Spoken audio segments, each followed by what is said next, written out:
Hello guys, स्वागत है आपका सिटीजन सी चैनल पर। और आज आप देखने वाले हो 2024 में ही रिलीज हुई सुपरनैचुरल हॉरर मूवी इमेजिनरी का ब्रेकडाउन, जिसके राइटर डायरेक्टर हैं जेफ वार्डलो, जो इससे पहले बना चुके हैं ट्रुथ और डेयर और फैंटेसी आइलैंड। नाइट स्विम के बाद इस साल ब्लम हाउस की ये सेकंड फिल्म है और साथ ही इसमें लायंस गेट भी इन्वॉल्व है। कैसे है वो आपको आखिर में बताऊंगा। फिलहाल ज्यादा देर ना करते हुए जल्दी से स्टोरी स्टार्ट करते हैं।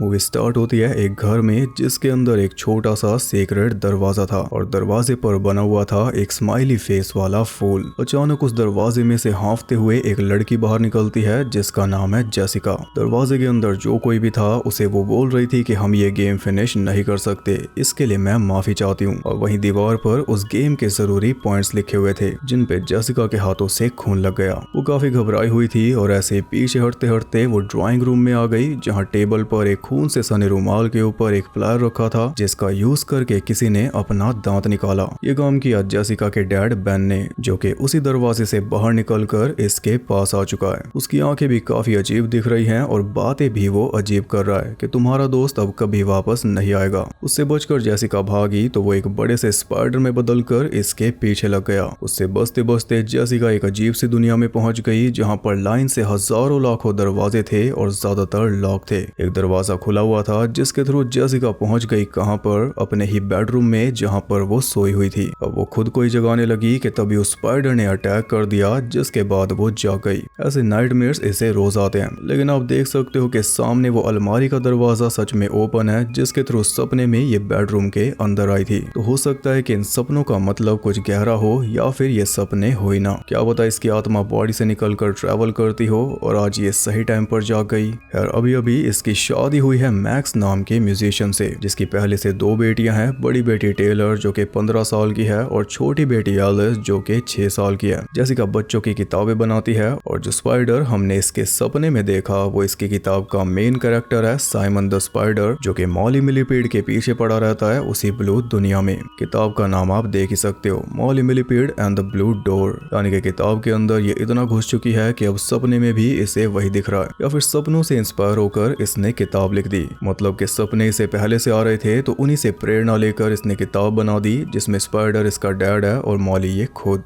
इसके चांसेस ज्यादा हैं। इन सपनों से छुटकारा पाने के लिए ये घर चेंज करना चाहती है और जिस घर में ये शिफ्ट होने वाली है वो है इसके बचपन वाला घर। क्या पता वहां पर जाकर इसे चैन मिल जाए, लेकिन उसमें पेंट का काम अभी चल रहा है। फिर भी मैक्स जोर देता है कि हमें मूव कर लेना चाहिए, तो जेसिका भी मान गई। ये था इंट्रो। इसके बाद हमें दिखाया जाता है कि जब जेसिका पैदा हुई थी तब इसके पेरेंट्स ने वो घर बाय किया था। उसी घर में इसने चलना सीखा, बोलना सीखा, स्कूल जाना शुरू किया, लेकिन बस यहीं पर मेमोरीज फेड हो जाती हैं। पूरा बचपन इसे याद ही नहीं। फिर ये चारों उस घर में शिफ्ट हो गए। जेसिका के बेडरूम की दीवारों पर वो सारी ड्राइंग्स आज भी मौजूद है जो इसने बचपन में बनाई थी। इससे पता चलता है कि बचपन से ही ये काफी ज्यादा क्रिएटिव थी और इसी के चलते अब इसका प्रोफेशन भी कुछ वैसा ही है, क्योंकि टैलेंट और इमेजिनेशन की इसमें कोई कमी नहीं। यही वजह है कि मैक्स की छोटी बेटी एलिस इसे पसंद करती है, इसके करीब आना चाहती है, लेकिन बड़ी बेटी टेलर इसके एकदम उलट है। उसे कोई नई माँ नहीं चाहिए, उसे अपनी रियल माँ समैंथा ही पसंद है, जो कि फिलहाल मेंटल हॉस्पिटल में भर्ती है क्योंकि वो दिमागी रूप से डिस्टर्ब्ड है। अपने साथ साथ वो इन सब के लिए भी खतरा बन चुकी थी, इसलिए उसे एडमिट करना पड़ा। इसका सबूत है एलिस का जला हुआ हाथ, जिसे समैंथा ने आग से जला दिया था। इसलिए अब ये जल्दी से किसी पे भरोसा नहीं करती, लेकिन कोई अपना इसे भी तो चाहिए, क्योंकि बड़ी बहन भी अपने में बिजी है, बाप भी बिजी है, तो माँ के चले जाने से जो बड़ी सी स्पेस खाली हो चुकी है उससे कौन भरेगा। इसे उम्मीद है जेसिका से, और जेसिका भी पूरा ट्राई कर रही है, लेकिन बीच में रुकावट है टेलर। वो चाहती नहीं कि जेसिका एलिस के करीब आए, क्योंकि वो जेसिका को अपनी फैमिली का हिस्सा मानती नहीं। खैर 1-2 दिन बाद जेसिका अपनी किताब के अगले एडिशन पर काम करने लगी, लेकिन उसे आइडिया ही नहीं आ रहा था कि इसमें क्या किया जाए। तभी एलिस उसके पास आकर बोलती है कि क्या हम कोई गेम खेल सकते हैं। वैसे तो जेसिका के सर पे डेडलाइन थी, फिर भी उसने हाँ कर दी ताकि एलिस को बुरा न लगे। और शायद आपने नोटिस किया हो, एलिस हमेशा अपने पिंक ब्लैंकेट से अपने जले हुए हाथ को कवर करके रखती है। वो दोनों हाइड एंड सीक खेलने लगे जिसमें जेसिका को छुपना था और एलिस को उसे ढूंढना था। लेकिन बीच में ही जेसिका के पास उसके बॉस का फोन आ गया तो वो बात करते करते घर से बाहर चली गई। लेकिन एलिस का खेल जारी था। उसे बेसमेंट में से किसी की आवाज आ रही थी तो वो अकेली नीचे पहुंच गई और वहां पर उसे मिला सेम वही दरवाजा जो हमने देखा था जेसिका के सपने में, स्माइली फूल के साथ। तो यानी कि सपने में जेसिका इसी घर में होती है। एलिस ने वो दरवाजा खोला तो उसके पीछे थोड़ी सी स्पेस थी और फिर एक दीवार थी। लेकिन मेन बात यह है कि दरवाजा खोलते ही उसे सामने बैठा हुआ मिला एक टैडी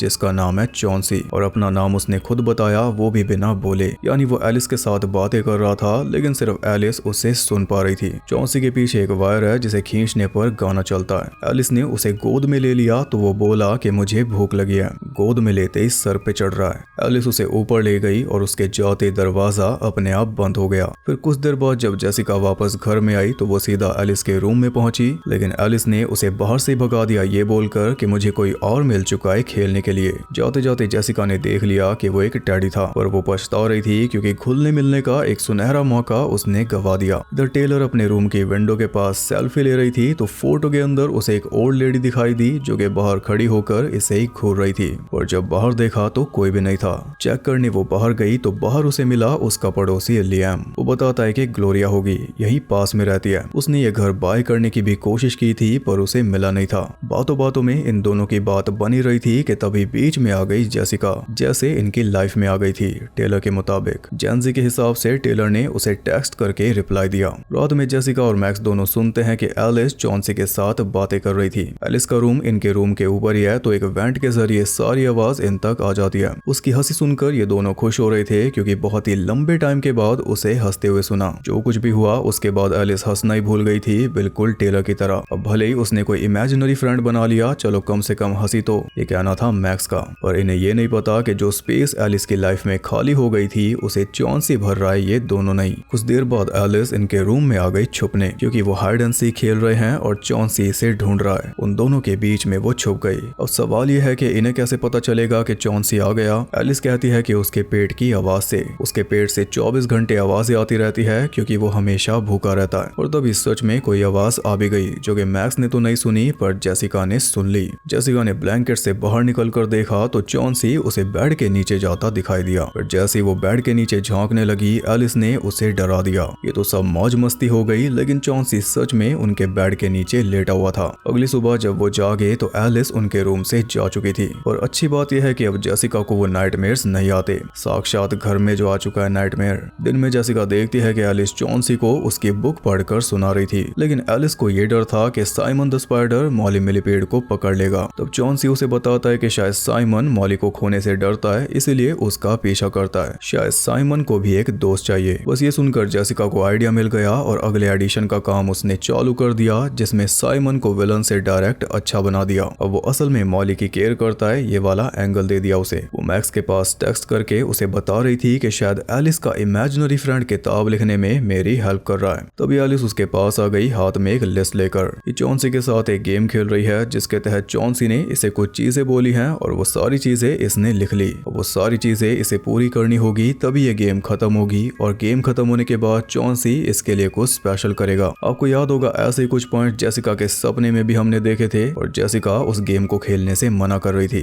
एलिस ने साफ बोल दिया कि ये गेम टॉप सीक्रेट है। चॉन्सी ने बोला है कि तुम हमारे साथ नहीं खेल सकती। लिस्ट का सबसे पहला पॉइंट है कि एलिस को कुछ हैप्पी चाहिए तो जेसिका ने एक बॉल के ऊपर स्माइली फेस बनाकर उसे दे दिया। पहला पॉइंट तो पूरा हुआ। ये पॉइंट जेसिका वाले पॉइंट्स में भी था और वो स्माइली फूल तो आपको याद ही होगा। रात में जेसिका अपने काम में लगी हुई थी तभी अचानक नीचे से कुछ आवाज आने लगी। चेक करने वो बेसमेंट में पहुंची तो वहां पर उसे मिली वही स्माइली फेस वाली बॉल जिसकी स्माइल अब गायब हो चुकी है। वो बॉल जेसिका को ले आई उसके बचपन के सामान वाले बॉक्स तक और हम देख सकते हैं कि इसके पीछे कोई खड़ा है जो कि अचानक से गायब भी हो गया। उस बॉक्स में जेसिका को एक ड्राइंग मिली जिसमें एक ब्लू दरवाजा बना हुआ था और नीचे लिखा था नेवर एवर। इसकी बुक का नाम याद है ना। वहां से वो सीधा एलिस के रूम तक पहुंची तो उसने देखा कि एलिस घर घर खेल रही थी चॉन्सी के साथ, लेकिन उनके साथ कोई तीसरा भी था। वो थी एलिस की असली माँ समैंथा। यहाँ पर एक पल के लिए वो बेसमेंट वाला क्रिएचर फिर से जेसिका के पीछे आ गया और तभी समैंथा जेसिका के ऊपर टूट पड़ी। उसका कहना था कि इस घर में कोई है, मुझे अपनी बेटियों को बचाना होगा। इस सब के चलते पुलिस बुलानी लगानी पड़ी जो समंथा को वापस ले गई। और सवाल ये उठा कि अब ये कहाँ पर रहते हैं, ये समंथा को कैसे पता चला? टेलर की मेहरबानी से, क्योंकि ये डेली अपनी माँ से बातें करती है टेक्स्ट के थ्रू और इसे ये नहीं पता था कि वो सच में आ जाएगी। फिर सोने से पहले जेसिका एलिस के रूम में जाती है तो एलिस उसे बताती है कि मेरे लिए चॉन्सी ने मेरी माँ को एकदम सुंदर बना दिया था। चॉन्सी इसे जो चाहे वो दिखा सकता है, जैसे इसके हाथ के स्कार्स को भी गायब कर देता है। असल में तो गायब नहीं होते, पर एलिस को लगता है कि गायब हो गए। ऐसे इसकी माँ इसे सुंदर दिखाई दे रही थी क्योंकि चॉन्सी ने ऐसे दिखाया। यहाँ पर हम देखते हैं कि जेसिका के हाथ पर भी स्कार्स हैं। वो एलिस को बोलती है कि डरने में कोई बुराई नहीं है। जवाब में एलिस कहती है कि डर कौन रहा है, मेरे साथ चॉन्सी है ना, ये मुझे सेफ रखता है। और चॉन्सी कहता है कि तुम्हारे पास भी ऐसा ही एक फ्रेंड था बचपन में, लेकिन जेसिका को तो याद ही नहीं। उसे सुलाकर जेसिका अपने रूम में जाती है तो वो सुनती है कि एलिस चॉन्सी से बातें कर रही थी। और खास बात यह है कि अब वो चॉन्सी की साइड की बातें भी बोल रही है, यानी चॉन्सी उसके थ्रू बोलने लगा है। वो बोल रहा था Chauncey loves Alice, never leave Alice, never ever. Jessica को जो ड्राइंग मिली थी वो याद है ना? चॉन्सी एलिस के ऊपर हावी होता जा रहा है और इन्हें पता भी नहीं। वो आराम से एलिस के साथ लिपट कर सो गया। अगली सुबह एलिस फिर से जेसिका के पास पहुंची एक पेंट ब्रश लेने, क्योंकि ये भी गेम के पॉइंट्स में से एक है। जेसिका ने ब्रश दे दी तो एक और पॉइंट पूरा हो गया। बाकी पॉइंट्स आप देख सकते हो, कोई ऐसी चीज जो जले, एक कटोरा, बालों का गुच्छा और बाकी पॉइंट्स लिखे हैं पीछे। जेसिका वाली लिस्ट में भी ये सारे पॉइंट्स मौजूद थे, बस थोड़ी अलग तरह से लिखे हुए थे। फिर इसके बाद मैक्स अपने टूर के लिए निकल गया, यानी अब दोनों बेटियों को जेसिका संभालेगी और ये काफी मुश्किल होगा। मैक्स के जाते ही ग्लोरिया इनसे मिलने आ गई, वही विंडो में झांकने वाली। ये भी एक राइटर है, लेकिन जेसिका के जितनी क्रिएटिव नहीं है। वो जेसिका को बताती है कि जब तू छोटी थी तब मैं तेरी बेबी सिटर थी। जेसिका कहती है कि फिर तो मैं आपके पोते पोतियों के लिए बुक साइन करके दूंगी, पर इसने तो शादी की ही नहीं। बच्चों की बात चली तो जेसिका ने बताया कि हमारी एलिस तो बड़ी क्रिएटिव है, अभी अभी इसने एक इमेजिनरी फ्रेंड बनाया है। और ये सुनकर ग्लोरिया बोलती है कि फिर तो ये बिल्कुल तेरे जैसी है, क्योंकि तेरा भी एक इमेजिनरी फ्रेंड था। वो कहती है कि मैं तो तेरी फैन हूँ, जैसे तेरे डैड थे, काश वो भी तेरी किताबें पढ़ पाते। तभी बीच में एलिस आकर बोलती है कि मुझे भूख लगी है, तो ग्लोरिया उसे टोक देती है कि जब बड़े बात कर रहे हैं तो थोड़ी देर रुकी जा। एलिस कहती है कि चॉन्सी भी भूखा है, क्या पता तुझे ही खा ले। बस उसने ये बोला और यहाँ देखो चॉन्सी भाई के एक्सप्रेशन कैसे चेंज हुए, खुराफाती है, गुड्डो का शक्ति कपूर। फिर जेसिका ने खाना बनाया तो आग को देखकर एलिस डर रही थी, जो भी इसकी माँ ने किया था उस वजह से। फिर एक प्लेट वो अपनी लेकर गई, साथ में एक प्लेट लेकर गई चॉन्सी की। इसके बाद टेलर को देखकर जेसिका को अपने डैड की याद आ गई, और अच्छी बात यह है कि इसके डैड अभी जिंदा हैं। तो जेसिका उनसे मिलने पहुंच गई, एलिस को टेलर के भरोसे छोड़कर, जो कि कीड़े मकोड़े जमा कर रही थी, क्योंकि ये भी लिस्ट के पॉइंट्स में से एक है, ये साबित करने के लिए कि एलिस कितनी ब्रेव है। एलिस टेलर को बताती है कि जब ये सारे पॉइंट्स पूरे हो जाएंगे तो चॉन्सी मुझे एक ट्रिप पर लेकर जाएगा अपनी दुनिया में, जहाँ पर वो अपने बाकी दोस्तों को भी ले जाता है, पर ये बात सीक्रेट रखना। और क्योंकि एलिस अपने फ्रेंड के साथ लगी हुई है तो टेलर ने भी अपने फ्रेंड को बुला लिया,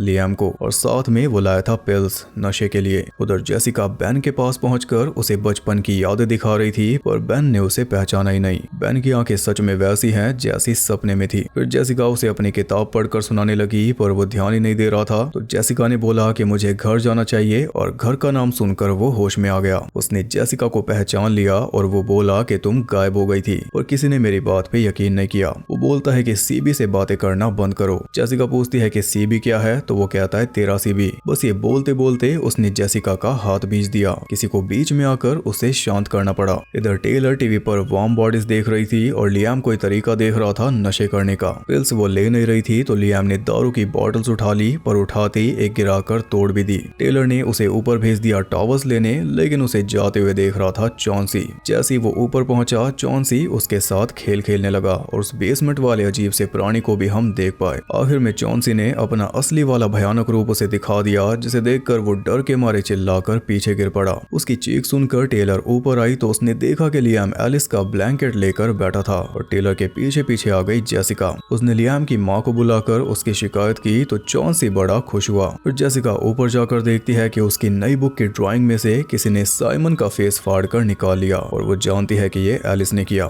जेसिका उसके रूम में पहुंची तो वो मुंह ढककर लेटी हुई थी। लगे हाथ जेसिका ने उसकी लिस्ट की फोटो ले ली, और जैसा कि आप देख सकते हो सामने के सारे पॉइंट्स पूरे हो चुके हैं। जेसिका उसे प्यार से समझा रही थी, पर वो बिना बोले बस थोड़ा हिलडुल रही थी। तो जेसिका उसे अपने बचपन की बात बताने लगी। जब ये 5 साल की थी तब इसकी माँ की डेथ हो गई थी कैंसर की वजह से, जिसके बाद इसके डैड भी मेंटली अनस्टेबल हो गए। फिर एक रात इसके डैड ने इसके साथ कुछ वैसा किया जैसा एलिस के साथ उसकी माँ ने किया था, तभी इसके हाथ पर ये स्कार्स हैं। उसके बाद इसके डैड को भर्ती कर दिया गया और ये चली गई अपनी ग्रैंडमदर के पास। तब से ये घर खाली पड़ा था। यानी इसकी और एलिस की कहानी लगभग एक जैसी है। वो एलिस के आगे पूरे जज्बात बहा रही थी, लेकिन प्रॉब्लम यह है कि एलिस की आवाज तो बाहर से आ रही है। जेसिका ने देखा कि वो तो पड़ोसी की फैंस उखाड़ रही है, लेकिन जब वो बाहर है तो फिर कंबल के अंदर कौन हिल रहा है? चॉन्सी। यहाँ पर जेसिका ने उसकी लिस्ट का पिछला हिस्सा भी देखा जो कि ऑलमोस्ट कंप्लीट था। कोई ऐसी चीज जो तुम्हें डराती है, वो है कीड़े मकोड़े जो एलिस ने पकड़े। कोई ऐसी चीज जिसकी वजह से तुम बड़ी मुश्किल में फंस जाओगी, वो है साइमन का सर जो एलिस ने इसकी ड्राइंग से फाड़ा। कोई ऐसी चीज जो तुम्हें पागल कर देती है, वो भी ठीक है, पर अभी हमें पता नहीं कि वो क्या है। फिर आखिरी है कोई ऐसी चीज जिससे दर्द होगा। यही आखिरी पॉइंट बचा है जिसे फिलहाल एलिस पूरा कर रही है। एक कील के ऊपर वो अपना हाथ पटकने वाली है और चॉन्सी की माया की वजह से कील की जगह उसे दिखाई दे रहा है फूल। कुछ इस तरह चॉन्सी इसे जो चाहे वो दिखा सकता है। वो हाथ मारने ही वाली थी, पर सही टाइम पर आकर जेसिका ने उसे बचा लिया। थोड़ी चोट उसे लग गई जिस वजह से वो डर भी गई और अब उसे पता चला कि जो कुछ चॉन्सी बोलता है वो सब अच्छा ही हो, ऐसा नहीं है। रात में ये सारी बात जेसिका ने मैक्स को बताई। तब हम देखते हैं कि एलिस सीढ़ियों पर बैठी थी। डर के मारे वो अपने रूम में भी नहीं जा रही, लेकिन नीचे भी नहीं आ सकती क्योंकि चॉन्सी उसे घूर रहा है। चॉन्सी के जाल में ये फंस चुकी है। अगले दिन जेसिका ने एलिस की साइकोलॉजिस्ट डॉक्टर सोटो को बुलाया। वो अकेले में एलिस से बातचीत कर रही थी कैमरा के साथ, लेकिन सबसे पहले एलिस चॉन्सी को भी अंदर लेकर आई। डॉक्टर ने चॉन्सी के बारे में पूछा तो एलिस ने बताया कि वो मुझे बहुत प्यार करता है, हमेशा हड़काया रहता है और सबसे ज्यादा मुझे उसकी आंखें पसंद है क्योंकि जो कुछ मैं इमेजिन करती हूँ उसकी आंखों में देख सकती हूँ। डॉक्टर ने उसे बोला कि अब चॉन्सी को बता कि जो भी चीज उसने तुझसे करवाई उससे तुझे कैसा फील हुआ। तो चॉन्सी की तरफ मुंह करके एलिस ने बोला कि मैं डर गई थी, लेकिन बदले में चॉन्सी भी एलिस के थ्रू बोलने लगा कि वो तो बस फन के लिए था। एलिस कहती है कि मुझे पहले वाली नॉर्मल लाइफ चाहिए, तो चॉन्सी बोलता है कि नई चीजें देखनी है, वापस नहीं जाना, नेवर एवर। जल्द ही वो पूरा मीन हो गया। वो बोलने लगा कि एलिस को कोई प्यार नहीं करता, ये नकली माँ भी छोड़कर चली जाएगी, बस चॉन्सी बचेगा। तो एलिस बोलती है कि अब से तुम मेरे दोस्त नहीं। ये सुनकर वो गुस्से से चिल्ला पड़ा और बोला कि अगर डॉक्टर ने जेसिका को कुछ भी बताया तो मैं तुझे भी मार दूंगा और तेरी तीनों ग्रैंड डॉटर्स को भी। और ये सुनकर तो डॉक्टर भी हिल गई क्योंकि इसकी 3 ग्रैंड डॉटर्स हैं। ये बात एलिस को कैसे पता? एलिस रोते हुए ऊपर भाग गई और वो चाहती थी कि टेलर उसके साथ रहे क्योंकि चॉन्सी इससे गुस्सा हो चुका है, अब वो कुछ भी करेगा। इसी बीच डॉक्टर जेसिका को बताती है कि आज जो कुछ एलिस ने बोला सेम ऐसा ही केस इसके पास 10 साल पहले आया था। उसमें बच्चे का नाम था लुइस और लुइस के इमेजिनरी फ्रेंड का नाम था रैंडी रैबिट। रैंडी के कहने पर लुइस ने अपना अंगूठा ही काट लिया था। डॉक्टर ने उसकी क्लिप प्ले करके दिखाई तो उसमें लुइस वही सेम वर्ड्स बोल रहा था जो आज एलिस ने बोले, नेवर एवर। इसके एक हफ्ते बाद ही लुइस गायब हो गया था। किसी को आज तक पता ही नहीं चल पाया कि आखिर वो गया कहाँ। और सेम ऐसी बात जेसिका के डैड ने भी इसे बोली थी कि बचपन में ये गायब हो गई थी। नेवर एवर सुनकर जेसिका को अपनी बचपन वाली ड्राइंग याद आ गई जिसपे नेवर एवर लिखा हुआ था। डॉक्टर को ऐसे कई सारे केसेस पता हैं जिनमें बच्चे अचानक से गायब हो गए और खास बात यह है कि उन सब के इमेजिनरी फ्रेंड्स थे। इससे जेसिका समझ गई कि चॉन्सी को डिस्ट्रॉय करना होगा। डॉक्टर पूछती है कौन सी चॉन्सी, सॉरी कौन चॉन्सी? तो जेसिका कहती है कि वही भालू जिसे एलिस ने सोफे पर लाकर रखा था। पर डॉक्टर अब भी नहीं समझी क्योंकि उसने कोई भालू देखा ही नहीं। उसने पूरी रिकॉर्डिंग जेसिका को दिखाई जिसे देखकर वो भी हैरान रह गई क्योंकि सोफे पर कोई भालू था ही नहीं, बल्कि कभी कोई भालू नहीं था। तभी तो वो इमेजिनरी फ्रेंड है। पर जेसिका तो उसे रोज देखती है। उसने अपने फोन वाली वीडियो प्ले करके देखी, वही जब एलिस घर घर खेल रही थी, लेकिन उस वीडियो में भी कोई भालू नहीं था। फिर जेसिका ने टेलर से पूछा तो उसने भी यही बोला कि कौन सा भालू, चॉन्सी तो इमेजिनरी है। यानी किसी ने उस भालू को नहीं देखा क्योंकि कोई भालू था ही नहीं, वो बस इसे और एलिस को दिखाई देता है। लेकिन इसमें भी गड़बड़ है क्योंकि एलिस का तो इमेजिनरी फ्रेंड है, उसे तो दिखना बनता भी है, लेकिन इसे क्यों दिखता है? यही सवाल इसके मन में घूमने लगा। शायद बचपन का कोई कनेक्शन होगा। ये सोचकर वो उस बचपन वाली ड्राइंग को देखने लगी तो उसमें भी चॉन्सी बना हुआ मिला। फिर उसने सारी ड्राइंग्स छानी तो पता चला कि शुरुआती ड्राइंग्स तो सारी ठीक थी, लेकिन बाद की हर एक ड्राइंग में चॉन्सी मौजूद था।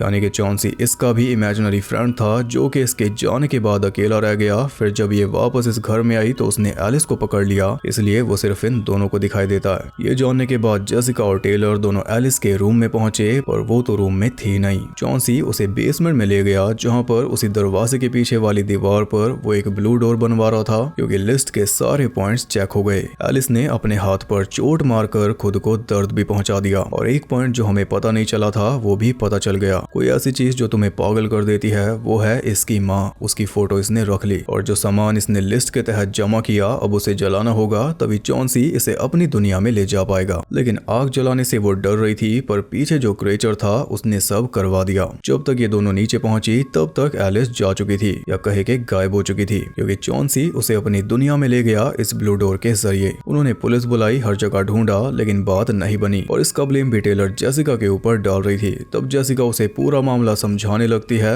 लेकिन उसे सुनना ही नहीं था। वो अकेली आसपास ढूंढने चल दी। लियाम को देखकर उसे ऐसा लगा कि ये मेरी मदद करेगा, पर उसने तो विंडो बंद कर ली। फिर उसे मिलती है ग्लोरिया, जो उसे अपने घर ले जाकर सारी कहानी समझा देती है कि जब जेसिका छोटी थी तब वो भी ऐसी बातें करती थी कि उसका दोस्त उसे किसी अलग दुनिया में ले जाएगा। इन्हीं बातों से ग्लोरिया का इंटरेस्ट जागा था और फिर इसने अपनी पूरी लाइफ इसी काम में लगा दी, इमेजिनरी फ्रेंड्स और उनकी दुनिया के बारे में जानने में। वो बताती है कि इमेजिनरी फ्रेंड्स किसी और दुनिया की स्पिरिट्स होती हैं, किसी बड़ी एंटिटी की प्रोजेक्शंस। समझे? बड़ी एंटिटी वही बेसमेंट वाला क्रिएचर है, और जो इमेजिनरी फ्रेंड्स हैं जैसे कि चॉन्सी, वो बस उस एंटिटी की एक हल्की सी प्रोजेक्शन है। ऐसी कई प्रोजेक्शंस दुनिया भर में फैली हुई हैं, यानी कई सारे इमेजिनरी फ्रेंड्स हैं, लेकिन मेन एंटिटी एक ही है। ग्लोरिया के मुताबिक ज्यादातर स्पिरिट्स अच्छी होती है और वो बच्चों की इमेजिनेशन पर पलती है। फिर जैसे जैसे बच्चे बड़े होते जाते हैं, स्पिरिट के साथ उनका कनेक्शन फेड होता जाता है। लेकिन अगर बीच में ही अचानक उनका कनेक्शन टूट जाए या कट जाए, यानी बच्चे को स्पिरिट से अलग कर दिया जाए, जैसे कि जेसिका के साथ हुआ, तो वो स्पिरिट गुस्सा हो जाती है और उसका नेचर भी वायलेंट हो जाता है। फिर उसके अंदर की भूख और ज्यादा बढ़ जाती है, जैसे कि चॉन्सी सालों तक भूखा बैठा हुआ वेट करता रहा। बताओ, पूरी लाइफ लगाकर इसने ये रिसर्च की। इसकी रिसर्च में एक बहुत बड़ी कमी है। इसका कहना है कि अगर बच्चे को स्पिरिट से अलग कर दिया जाए तभी वो बुरी बनती है। लेकिन जो इतने बच्चे अचानक से गायब हो रहे हैं, उन्हें तो अलग नहीं किया गया। लुइस को अलग किया था क्या? स्पिरिट तो उससे पहले से ही सारे काम करवा रही थी, उसका अंगूठा भी कटवाया था। कोई अच्छी स्पिरिट ऐसा करती है? और चॉन्सी भी तो करवा रहा था जेसिका से, अलग तो बाद में हुई थी। ये अच्छी स्पिरिट्स बच्चों को अपनी दुनिया में क्यों ले जाना चाहती हैं? और भी अच्छे से बता सकता हूँ, लेकिन वीडियो पहले काफी बड़ी हो चुकी है। बस इतना जान लो कि ये सारी स्पिरिट्स इविल ही हैं, क्योंकि वो मेन एंटिटी खुद इविल है। जो बच्चा अकेला पड़ जाता है उसके पास ही आती हैं और फिर उन्हें फंसाकर अपनी दुनिया में ले जाती हैं। मुझे तो यही समझ आया मूवी देख के। अच्छे इमेजिनरी फ्रेंड्स भी होते होंगे, पर वो सिर्फ इमेजिनरी होते होंगे, ना कि कोई स्पिरिट। उस इविल एंटिटी ने ये बहरूपिया स्पिरिट्स जानबूझकर बनाई है ताकि ये इमेजिनरी फ्रेंड्स का भेस लेकर बच्चों के पास जाएं और फिर उन्हें दोस्ती के जाल में फंसाकर इसकी दुनिया में लाकर कैद कर दे। फिर ये आराम से बच्चों की इमेजिनेशन और क्रिएटिविटी पर फीड करता रहेगा। मेरे हिसाब से तो यही लॉजिक बनता है। खैर, उधर जेसिका अपनी दीवार वाली ड्राइंग्स को फिर से हाईलाइट कर रही थी ताकि पता चल सके कि आखिर बचपन में इसने क्या बनाया था। हाईलाइट करते ही सबसे पहले वर्ड जो सामने आए वो थे सीबी। जैसा कि इसके डैड ने बोला था, सीबी से बातें करना बंद करो। सीबी का मतलब है चॉन्सी बेयर। बचपने में इसने गलत तरह से लिख दिया। फिर और वर्ड्स हाईलाइट किए तो गेम के सारे पॉइंट्स सामने आ गए, जो कि इसके सपने में भी थे। सेम एलिस वाले ही पॉइंट्स हैं, बस लिखे अलग तरीके से। इससे साफ हो गया कि चॉन्सी इसके साथ भी सेम गेम खेल रहा था अलग होने से पहले, और शायद वो इसे अपने साथ भी ले गया था। तभी तो इसके डैड ने बोला था कि तुम गायब हो गई थी। फिर ये वापस कैसे आई वो जानना है। इस सब के अलावा दीवारों पर चॉन्सी की ड्राइंग्स भरी पड़ी थी। जल्दी टेलर भी वापस आ गई ग्लोरिया के साथ, और अच्छी बात यह है कि अब उसे जेसिका की बातों पर यकीन हो चुका है। अब इनका काम है किसी तरह उस दुनिया में जाना और एलिस को वापस लेकर आना। इसके लिए इन्हें लिस्ट के सारे पॉइंट्स पूरे करने होंगे, जो कि जेसिका ने बड़ी जल्दी कर भी लिए। फिर सारे सामान को जला भी दिया, लेकिन उससे कुछ भी नहीं हुआ, कोई तो कमी रह गई। अब टेलर फिर से जेसिका के ऊपर बरस पड़ी, तो इस बार जेसिका ने भी उसे जवाब दिया कि एलिस तेरी वजह से गायब हुई, तुझे उसका ध्यान रखना था, पर तू सेल्फिश है अपनी माँ की तरह। बस ये बोलते ही कटोरे में ब्लू फ्लेम जल गई, क्योंकि रिचुअल पूरा करने के लिए असली दर्द चाहिए था, जो कि जेसिका को अब फील हुआ। टेलर को बुरा भला बोलते टाइम हाथ में कैंची घुसाने से नहीं हुआ था। बस यही तो बात एक रेंज है। जल्दी वो दरवाजा भी खुल गया और ये तीनों पहुंच गए उस दुनिया में, यानी कि नेवर एवर रैम में। इमेजिनेशन और क्रिएटिविटी से भरी दुनिया थी, जिसमें बस बच्चों की आवाजें गूंज रही थी। वापस जाने का दरवाजा बंद हो रहा था तो टेलर ने उसमें कैंची अड़ा दी। और मेन बात यह है कि ग्लोरिया इस दुनिया में आकर काफी खुश है, क्योंकि उसकी लाइफ तो सफल हो गई। रिसर्च नहीं हो पाई वो अलग बात है। वहाँ पर जेसिका की बनाई ड्राइंग्स लगी हुई थी, जिसे हटाने पर जेसिका का पास दिखाई देने लगा, जो इसे याद नहीं। बचपन में चॉन्सी इसे फंसाकर इस दुनिया में ले आया था, तब इसके डैड ने इसे बचाया था, वही सारे पॉइंट्स पूरे करके प्लायर से दांत निकाला था वो सब। फिर वो भी इस दुनिया में पहुंचा था और जेसिका को बचाकर वापस ले गया था। इस स्ट्रगल के बीच जेसिका के हाथ पर वो चोटें लगी थी, जिसके स्कार्स आज भी हैं। जेसिका तो सही सलामत आ गई थी, लेकिन दरवाजा बंद करते टाइम इसके डैड ने एंटिटी की आंख में देख लिया था। तो एक साथ लाखों करोड़ों बच्चों की इमेजिनेशन उसके सामने आ गई थी, जिसे उसका दिमाग झेल नहीं पाया था, इसलिए वो पागल हो गया था। तब से उसकी आंखें ऐसी हैं। फिर भी दरवाजा बंद करके उसने काला पेंट फेर कर उसे गायब गायब कर दिया था। इसके बाद वो जेसिका के पास भागा था इतनी बुरी हालत में, जिससे जेसिका डर गई थी और फिर सबने यही सोचा कि इसके डैड ने ही इसे नुकसान पहुंचाया, जिस वजह से डैड को इससे अलग कर दिया गया और ये इस घर से चली गई थी। लेकिन वही मेमोरी डेली इसके सपने में आती थी कि इसका डैड इसके पीछे लगा है और उसी से इंस्पायर होकर इसने वो बुक लिखी साइमन और मॉली। यानी चॉन्सी ने सच बोला था, साइमन को सच में मॉली की चिंता है, इसलिए वो उसके पीछे भागता है। इसे बचाने के लिए इसके डैड ने सब कुछ गवा दिया और ये सोचती रही कि इसके डैड की वजह से इसका बचपन खराब हुआ। खैर जिस बीच वो दोनों ये सब देख रहे थे, ग्लोरिया ने कैंची हटाकर वो दरवाजा बंद कर दिया। उसका कहना था कि ऐसा करने के लिए मुझे एंटिटी ने बोला, उसी ने बोला था कि इन दोनों को इस दुनिया में लेकर आ, और बदले में उसने प्रॉमिस की थी ऐसी लाइफ जिसमें ना तो दुख होगा ना कोई तकलीफ। यहाँ पर अब ये मौज मारेगी, ऐसा उसे लग रहा था। चॉन्सी ने एक ही झटके में उसे खींचकर चीर डाला। रिसर्च बड़ी गलत थी। इसके बाद चॉन्सी ने टेलर को भी एक रूम में कैद कर लिया, जहाँ पर चॉन्सी की फोटो लगी हुई थी और एक कोने में एलिस भी थी। पर जब पास जाकर देखा तो पता चला कि वो एलिस नहीं बल्कि कोई और बच्ची थी जो काफी टाइम से इस दुनिया में कैद है, और इसकी हालत आप देख ही सकते हो। वो एंटिटी इसका सारा बचपन खा गई। अब चॉन्सी टेलर को मारता उससे पहले जेसिका ने उसे बचा लिया। फिर एक रूम के अंदर उन्हें एलिस भी मिल गई, लेकिन उसे अच्छी तरह डिल्यूजन में फंसा रखा था। वहाँ पर समंथा भी थी जो कि रियल नहीं थी, इमेजिनरी थी। इस दुनिया में इमेजिनेशन से सब कुछ हो जाता है, तो फिर जेसिका कैसे पीछे रहती। सारी ब्लू चीजें कलेक्ट करके उसने दीवार पर दरवाजा बना दिया और फिर एलिस भी उनके साथ हो गई, जो कि समंथा को पसंद नहीं आया, या फिर कहूं कि चॉन्सी को। जेसिका ने दोनों बेटियों को वापस भेज दिया, लेकिन खुद वो फंस गई। पर जेसिका भी कम नहीं थी। चॉन्सी की आंख में कैंची मारकर वो पुराने दरवाजे तक वापस आई और फिर कैंची से ही उसे खोलकर उस दुनिया से बाहर आ गई। सब कुछ एकदम ठीक हो गया, ये तीनों बच गई। फिर कुछ टाइम बाद जेसिका पूरी फैमिली के साथ अपने डैड के पास पहुंची। सब कुछ इतने अच्छे से जा रहा था कि उसे यकीन ही नहीं हो रहा था, और ये ठीक भी है क्योंकि जब उसने एलिस का हाथ देखा तो उस पे स्कार नहीं थे। ऐसा इसलिए क्योंकि ये अब भी उसी दुनिया में कैद है। अब जाकर उसे समझ आया कि एलिस तो सिर्फ बेट थी, असली शिकार जेसिका ही थी। चॉन्सी ने एलिस का यूज किया इसे यहाँ तक लाने के लिए, क्योंकि एक बार ये बचकर निकल गई थी। चॉन्सी ने उसे वार्निंग भी दे दी कि अगर अपनी बेटियों को जिंदा रखना है तो तुझे यहीं पर रहना होगा, वरना वो भी मरेंगी। जेसिका इसके लिए राजी हो गई कि तभी टेलर ने आकर टेलर को बिछा दिया। फिर जेसिका को लेकर वो दरवाजे तक पहुंची तो चॉन्सी स्पाइडर बनकर उनके पीछे लग गया, और शायद ये इसका असली रूप है, यानी एंटिटी का। इसी से इंस्पायर होकर साइमन बना। ये दोनों बाहर निकल गई, लेकिन दरवाजा गायब भी तो करना था। इसके लिए तीनों उस पे ब्लैक पेंट करने लगी। तभी स्पाइडर ने जेसिका को पकड़ लिया।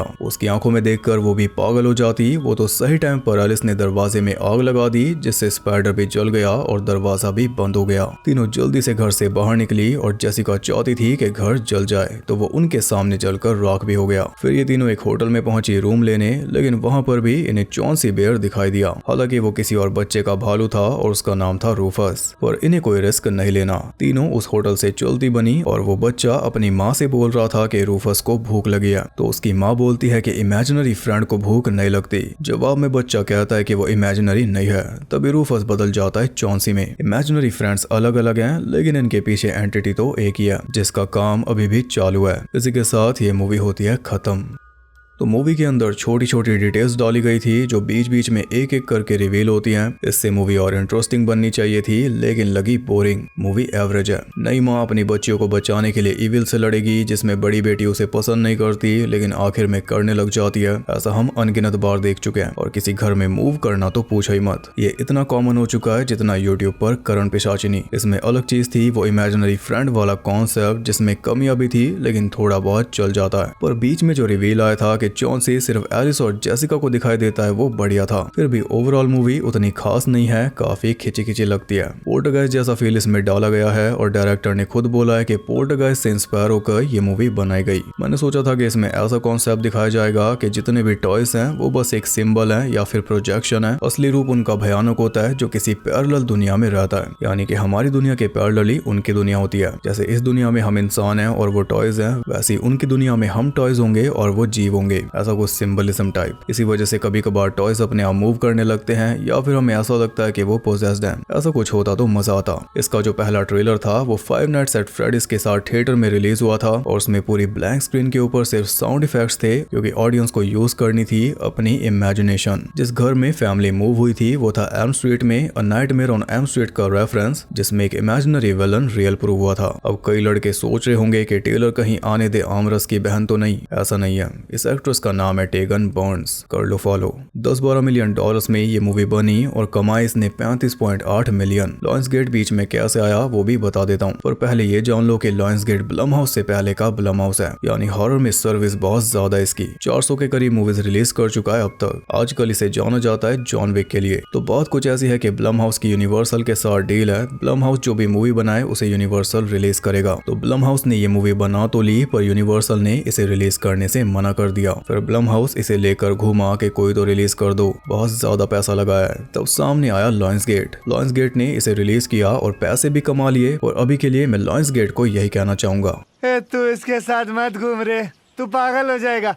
आप जाओ, आप काम करो, आप काम करो। ब्लमहाउस अब एकदम ही मीडियोकर मूवीज बना रहा है, स्पेशली कोविड के बाद से। बड़े दुख के साथ कहना पड़ रहा है, लेकिन लॉकडाउन के बाद से ब्लमहाउस की एक भी मूवी ऐसी नहीं आई जो इसकी रेपुटेशन को मैच करे। इतने सालों में एक भी नहीं। शुरुआत में इसके राइज के बारे में मैं आपको बताता था, और अब हम इसका डाउनफॉल देख रहे हैं। पैसा तो ये बना रहे हैं, लेकिन ऐसी मूवीज से कब तक बना पाएंगे, सवाल वो है। मैं तो यही चाहता हूँ कि ब्लमहाउस फिर से वैसी मूवीज लाए जिनकी वजह से इसका नाम हुआ। इस साल यूनिवर्सल वाली डील भी खत्म हो जाएगी, शायद उसके बाद कुछ बने या फिर ना बने। बाकी आप बताइए आपको ये मूवी कैसी लगी। अगर इसे नाइट स्विम से कंपेयर करे तो दोनों में से बेहतर कौन सी है, कमेंट करके जरूर बताना। वीडियो पसंद आई तो लाइक करना, और ऐसी और इंटरेस्टिंग वीडियोस देखने के लिए चैनल को सब्सक्राइब करके बेल नोटिफिकेशन को ऑल पर सेट कर लो, ताकि नोटिफिकेशन आपको बहका कर इस दुनिया में लाती रहे सिटीजन ज़ीरन में। और ज्यादा कनेक्टेड रहने के लिए आप मुझे इंस्टाग्राम पर फॉलो कर सकते हो, वहां आपको बहुत कुछ जानने के लिए मिल जाएगा, और साथ ही बाकी जगहों पर भी जिनके लिंक्स आपको मिल जाएंगे नीचे। इसका मैं ट्रेलर ब्रेकडाउन पहले ही कर चुका था सिटीजन ज़ी एक्स्ट्रा पे, तो अगर आपको ट्रेलर ब्रेकडाउन देखने हैं तो आप वहां पर भी जाकर सब्सक्राइब कर सकते हो। बाकी अगली वीडियो आने वाली है हाईली रिक्वेस्टेड मूवी ब्रह्मयुगम के ऊपर, तो उसका वेट करना, वो भी ऐसी बड़ी वीडियो होगी। मैं आपसे मिलूंगा उस वीडियो में, तब तक के लिए सबको बाय।